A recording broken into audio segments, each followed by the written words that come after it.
പ്ലാനില്ല. അവൻ 15 ലക്ഷം രൂപ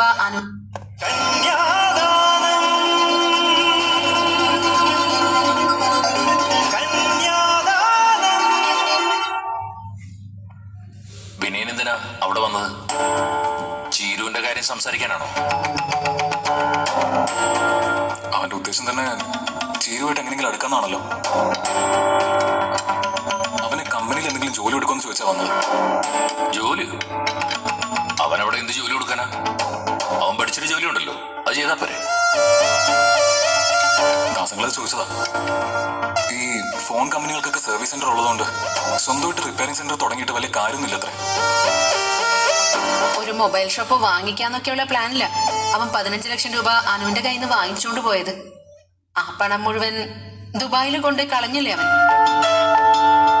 അനുവിന് പണം കൊടുത്തത് ചീരുവിന്റെ മക്കളെ അവന് ഇന്ന് തിരിച്ചു കിട്ടാൻ വേണ്ടിയാ. ആ പണം കൊണ്ട് അവൻ രക്ഷപ്പെടില്ലെന്ന് എനിക്ക് അന്ന് തന്നെ അറിയായിരുന്നു. പണം നഷ്ടപ്പെട്ടതിലൊന്നും അവൻ ഒരു വിഷമവും ഇല്ല. എങ്ങനെ ഉണ്ടാവും? അവൻ അധ്വാനിച്ചുണ്ടാക്കിയ കാശൊന്നും അല്ലല്ലോ. ചീരുവിന്റെ ഡെലിവറിയോടെ അവനെ എല്ലാരും അംഗീകരിക്കുന്ന ഇപ്പൊ അവന്റെ വിചാരം. അവൻ സ്വപ്നത്തിൽ കണ്ടാ മതി. ചീരുവിനെ മക്കളെ ഒരു കാരണവശാലും ഇനി അവനെ ഏൽപ്പിക്കരുത്. അവന്റെ കാര്യത്തിൽ നമ്മൾ അന്നേ തീരുമാനമെടുത്തല്ലേ രഘു? സ്വന്തം കുഞ്ഞുങ്ങളെ കൊടുത്ത് 15 ലക്ഷം രൂപ വാങ്ങിയവന് പിന്നെ ആ മക്കളുടെ മുഖത്തേക്കൊന്ന് നോക്കാൻ പോലും യാതൊരു അവകാശമില്ല. പിന്നെ ഒരു മനുഷ്യത്വത്തിന്റെ പേരിൽ കുട്ടികളെ കാണാൻ നമ്മൾ സമ്മതിച്ചു എന്നേ ഉള്ളൂ. അതിലപ്പുറം അവൻ എന്ത് ആവശ്യപ്പെട്ടാലും ആരും അത് അംഗീകരിച്ചു കൊടുക്കാൻ പോകുന്നില്ല.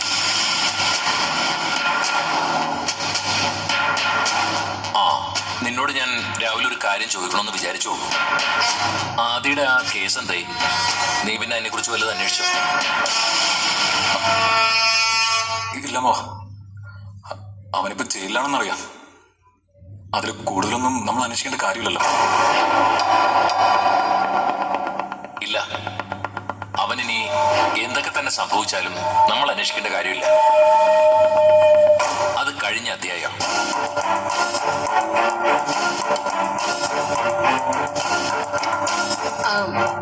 അച്ഛനെന്താ ഇപ്പൊ പെട്ടെന്ന് അതിനെ കുറിച്ച് ചോദിച്ചത്? ഒന്നുമില്ല, ഓരോരോ സമയത്ത് ഓരോ ദുരിതങ്ങള് നമ്മുടെ കുടുംബത്ത് വന്നു ചേരുമല്ലോ.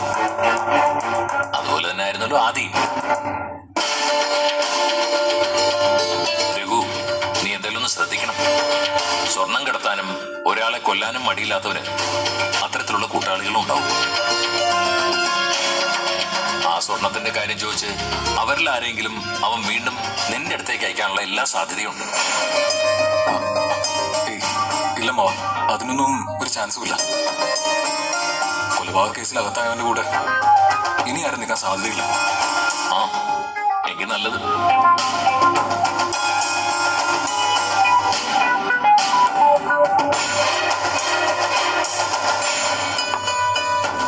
ഞാൻ എഴുന്നേക്കാൻ വിളി. നീ രോഗം കൂടി ഒപ്പം ഇരുന്ന് കഴിച്ചു. ശരി അച്ഛൻ. അച്ഛൻ പോയി കൈ കഴിക്കും.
മോളെ കൊണ്ടുവന്നത്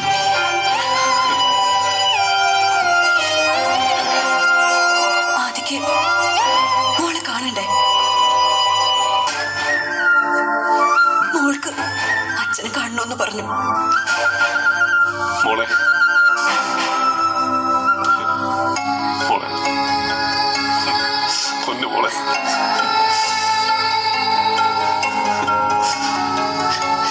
ഇത്ര ചെറുപ്പത്തിലെ എന്റെ മോൾക്ക് ഇങ്ങനെ അവസ്ഥ വന്നല്ലോ.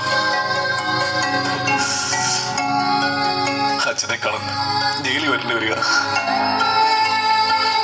ആമി, നമ്മുടെ ജീവിതം എങ്ങനെ ആയിപ്പോല ആമി.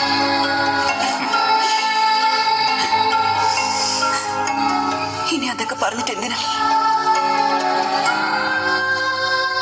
മോളുള്ളത് കൊണ്ടാ, അല്ലെങ്കിൽ ഈ ജീവിതം തന്നെ മതിയാക്കുമായിരുന്നു. ആമി, അങ്ങനൊന്നും ചിന്തിക്കരുത് ആമി. നിനക്ക് മോൾക്ക് ജീവിക്കാൻ എന്തെങ്കിലും ഒരു വഴി തുറന്നു കിട്ടും.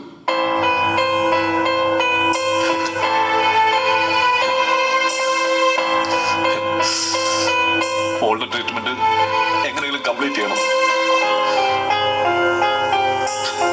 മിയ മോള് പഴയ പോലെ ആൾക്കാരോട് സംസാരിക്കാൻ തുടങ്ങിയാൽ നിനക്ക് വീണ്ടും ജോലിക്ക് പോയി തുടങ്ങി മോളെ വളർത്താൻ പറ്റുമോ അമ്മി? നിങ്ങളെ ആ വീട്ടിൽ നിന്ന് സുരക്ഷിതമായി മറ്റെങ്ങോട്ടെങ്കിലും മാറ്റണമെന്ന് ഞാൻ രഘുവിനോട് റിക്വസ്റ്റ് ചെയ്തിട്ടുണ്ട്. അത് പറയാനും കൂടിയാ ഞങ്ങളിപ്പോ വന്നത്. ആ വീട്ടിൽ നിന്ന് രഘു ഇന്ന് ഞങ്ങളെ മറ്റൊരിടത്തേക്ക് മാറ്റുമോ? ആണോ? അപ്പോ അവൻ നമ്മളെ കൈവിട്ടില്ലല്ലേ?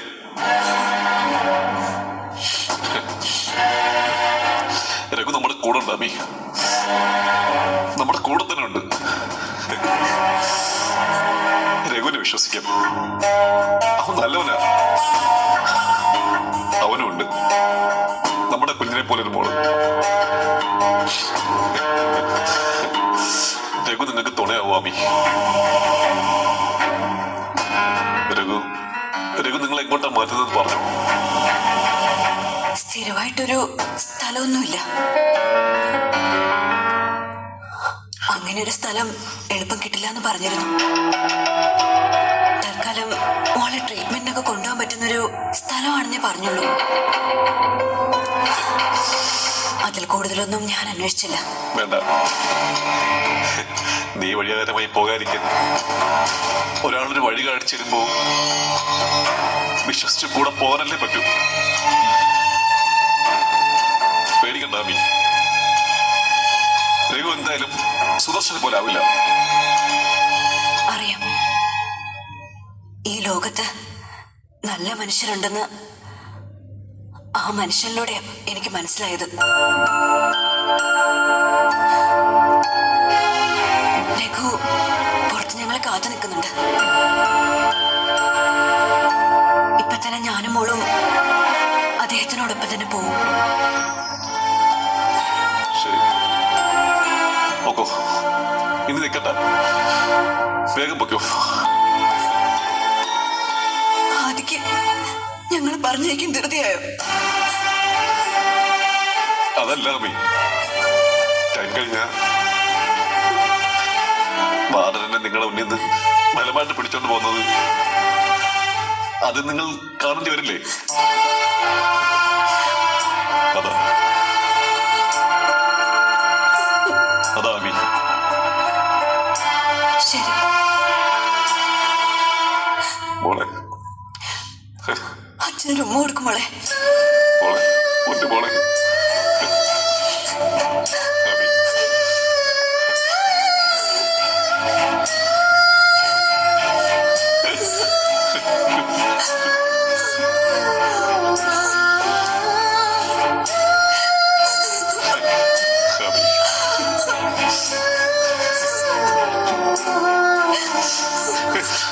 ചെല്ല് ചെല്ല് അമ്മി, ചെല്ല് മോളെ.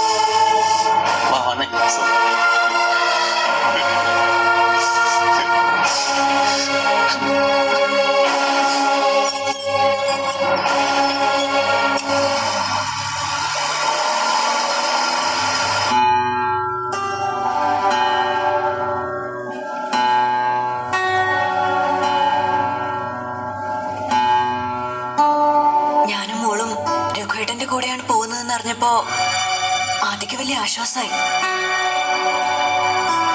നിങ്ങൾ തമ്മില് അത്രയും വലിയ സൗഹൃദമായിരുന്നോ? അപ്പോ എന്നെ കുറിച്ച് ആദ്യം കൂടുതലൊന്നും അമ്മയോട് പറഞ്ഞിട്ടില്ലല്ലേ? നേരത്തെ ഒന്നും ആദിക്ക് ഇങ്ങനൊരു സുഹൃത്തുള്ളതായിട്ട് എനിക്കറിയില്ലായിരുന്നു. ആദിക്ക് ആക്സിഡന്റ് സംഭവിച്ചതിന് ശേഷമാണ് രഘുവേട്ടനെ കുറിച്ച് ഞാൻ അറിയുന്നത്.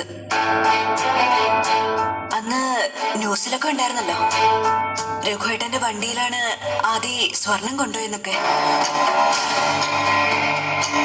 അപ്പോ ആ സ്വർണം എന്റെ കയ്യിലുണ്ടെന്ന കാര്യം ആദ്യം അമ്മയെ അറിയിച്ചിട്ടില്ലെന്ന് തോന്നുന്നു.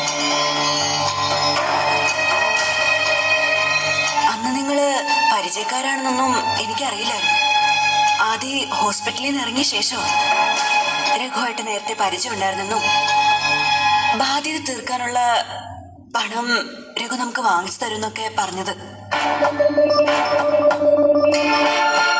നിങ്ങളില് വലിയ പ്രതീക്ഷയായിരുന്നു ആദിക്ക്. പക്ഷേ ആ സഹായം കൊണ്ട് രക്ഷപ്പെടാൻ ആദിക്ക് യോഗം ഉണ്ടായില്ല.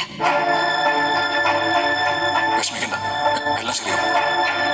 ആദ്യം ഞങ്ങളുടെ അസുഖം മാറട്ടെ, അതിനുശേഷം ആദിയുടെ കാര്യത്തിൽ നമുക്ക് ചെയ്യാൻ പറ്റുന്നൊക്കെ ചെയ്യാം.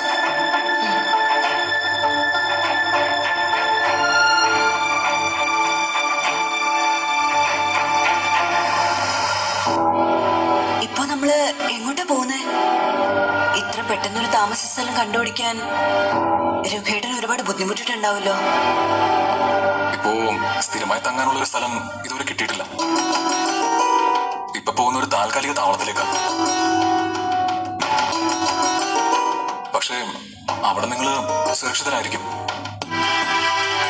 പേടിക്കണ്ട, ആമയ്ക്കും മോൾക്കും അവിടെ ഒരു ബുദ്ധിമുട്ടും ഉണ്ടാവില്ല.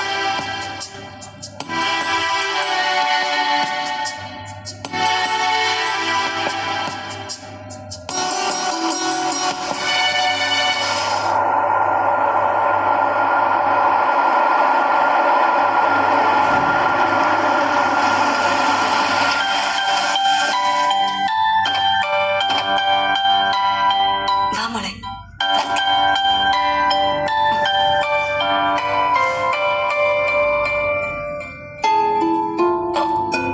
ബാഗ് ഞാൻ എടുത്തോളാം.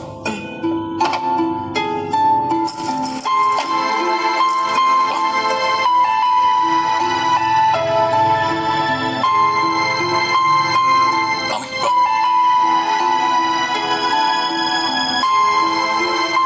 ആമി അല്ലേ? അതെ സർ, ഇത് മോളാ മിയ. ആ, ദാസങ്ങളെ കുറിച്ച് ഞാൻ പറഞ്ഞിട്ടില്ലേ? തൽക്കാലം ദാസങ്ങൾ നിങ്ങൾക്ക് തുണ. കയറി വരും, വന്നോളൂ.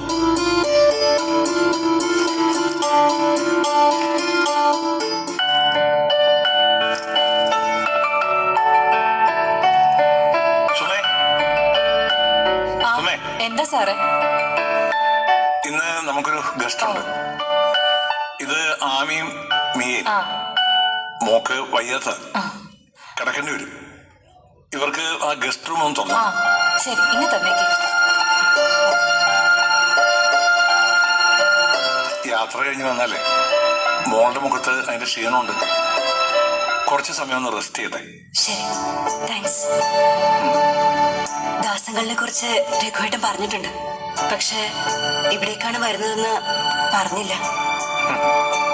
ഇവന്റെ കാര്യങ്ങളൊക്കെ അങ്ങനെ എല്ലാം സർപ്രൈസ് ആയിരിക്കും. ചില മോളെ മുറിക്കൊണ്ട് കിടത്തിക്കോ.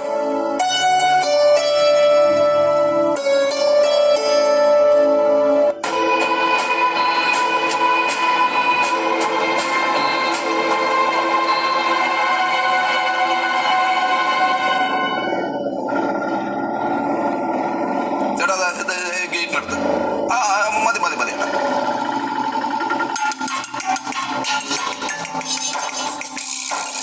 ആ, നാളെയല്ലേ പറഞ്ഞിരിക്കുന്നത്? ആ, ഞാൻ അങ്ങെത്തിക്കോളാം. ആ, ഓക്കെ ഓക്കെ, ഞാൻ വിളിക്കാം.